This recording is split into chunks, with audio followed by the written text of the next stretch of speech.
أعوذ بالله من الشيطان الرجيم. بسم الله الرحمن الرحيم. واتقوا يوما لا تجزي نفس عن نفس شيئا ولا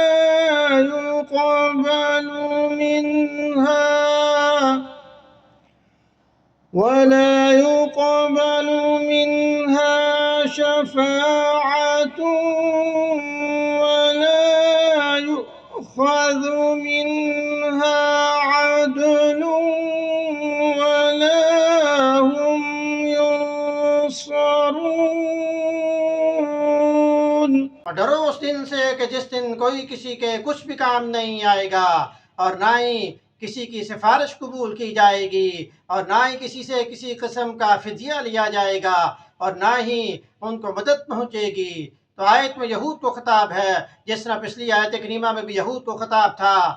یہود نے یہ دعویٰ کیا تھا کہ ہمارے باپ دادا ہماری قیامت والے دن سفارش کریں گے، ہمیں عذاب سے بچا لیں گے۔ تو اللہ پاک نے ان کے اس گمان کو رد کر دیا، باطل کر دیا کہ اس دن تو کوئی شخص کسی کے کام نہیں آ سکے گا، اور اگر کوئی مال سونا چاندی دے کر اپنے آپ کو عذاب سے بچانا چاہے تو اس کا مال قبول نہ کیا جائے گا، اور نہ ہی کوئی کسی کافر کی مدد کی جائے گی، اور نہ ہی کوئی کسی کافر کی شفاعت کر سکے گا۔ لیکن حدیث سے یہ بات واضح ہے کہ انبیاء کرام اور نیک بندے گناہ گار مسلمانوں کی شفاعت کر سکیں گے۔